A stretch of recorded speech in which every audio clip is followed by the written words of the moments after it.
Welcome back to Hot Rod Guy Garage, and this is going to be another episode on the SVO. So, as I said in my last video, I was having some problems with a little boost stutter. So, follow along with me through the new intro. Let me know how you like that down in the comments below, and I'll be back.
This video again this morning, put some more gas in it because, I thought maybe the gas something was wrong. So,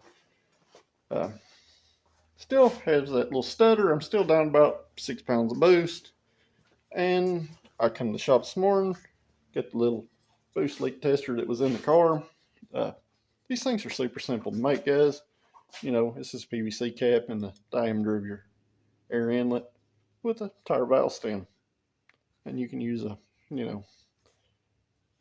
tire gauge to in there and put pressure into the intake system, where you can either hear or spray soapy water on stuff to look for the leaks. So I've done that. And where we're at, I'm going to have to put a set of lower intake gaskets on it because it's leaking between the 3 and 4 cylinders back there. And, that explains a lot of things. It explains my boost loss, explains vacuum loss, it explains the stutter. Because the vane air meter thinks it's richer because of the throttle opening than what it actually is. And going da-da-da-da-da-da.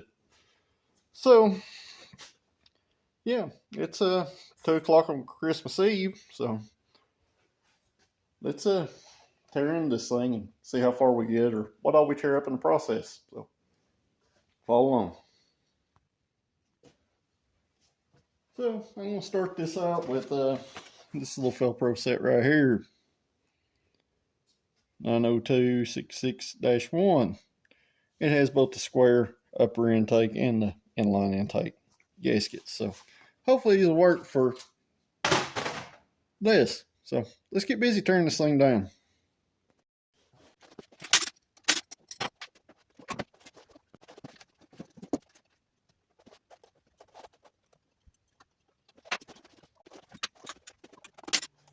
Alright, I got the upper intake off the motor.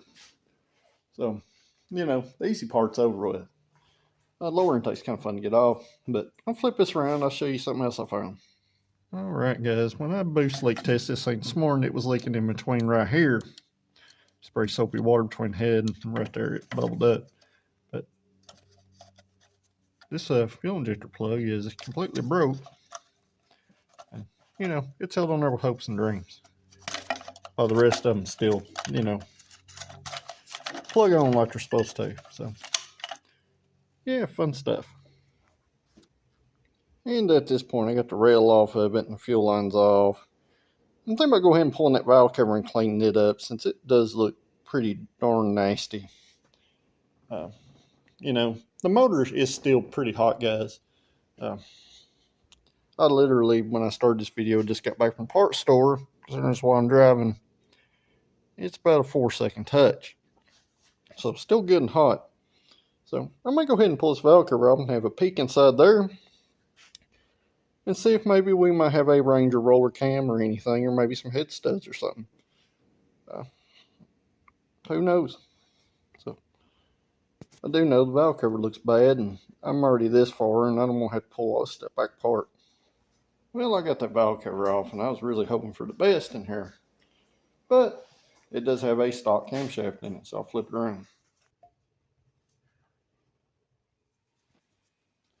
Alright guys, and it's a little while later. I got the valve cover cleaned up and I sprayed a little fresh wrinkle paint on it.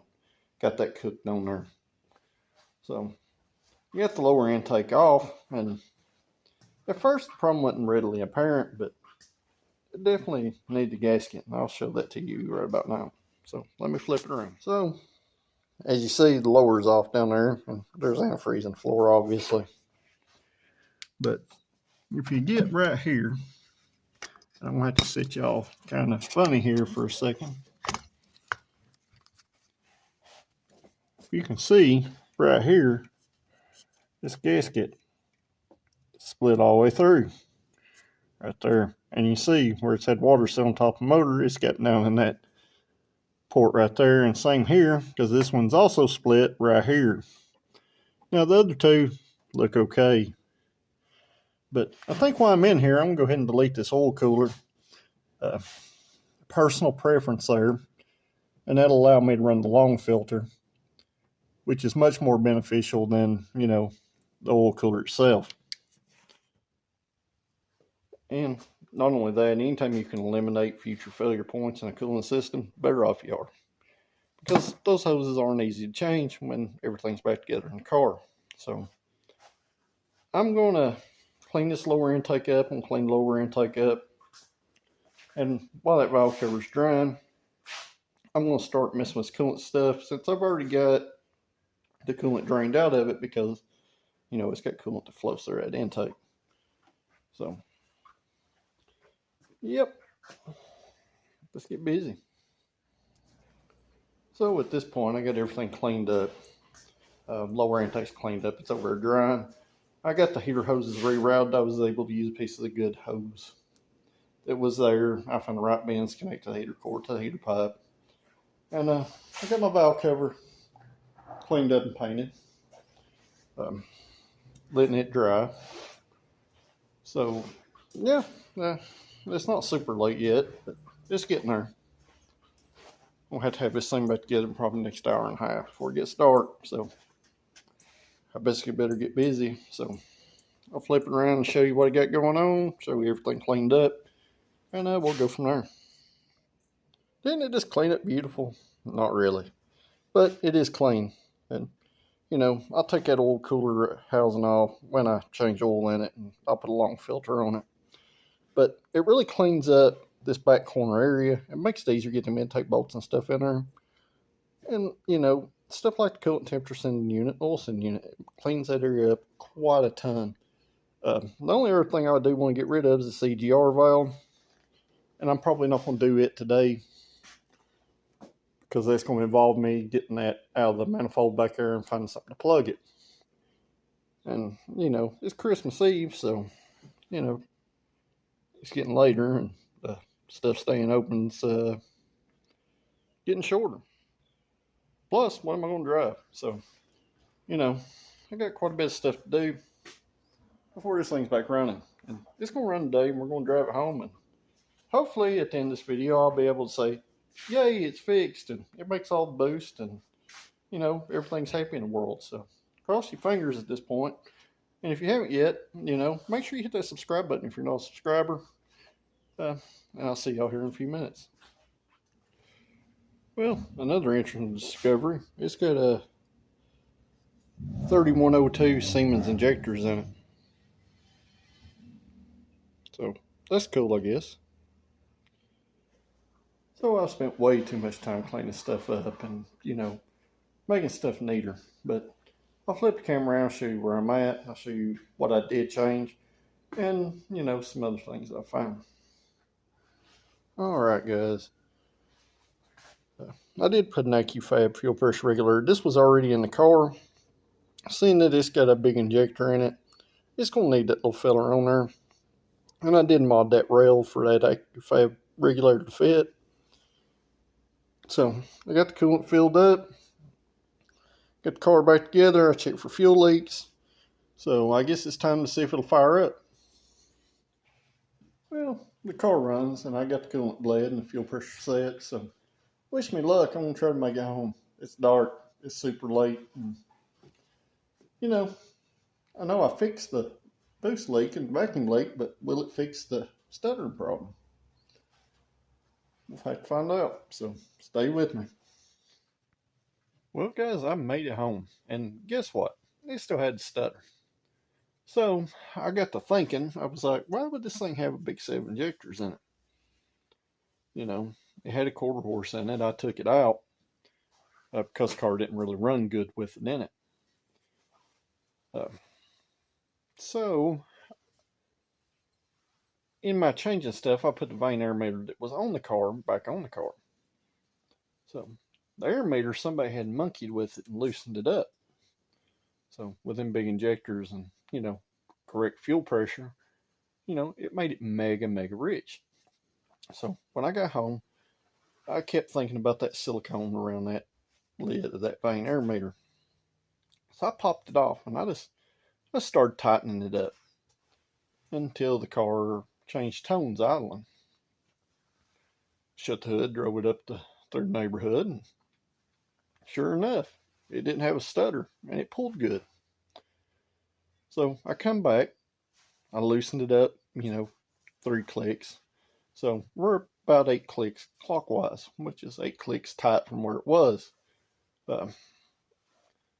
So I drove it again, run even better. So I come back and turn the boost up a little bit on it. Drove it again, run even better. So this car has a story. It must have had a built motor in it at one time. There's no other reason for it to have a giant set of injectors. And, it does have some mods. So, I don't know.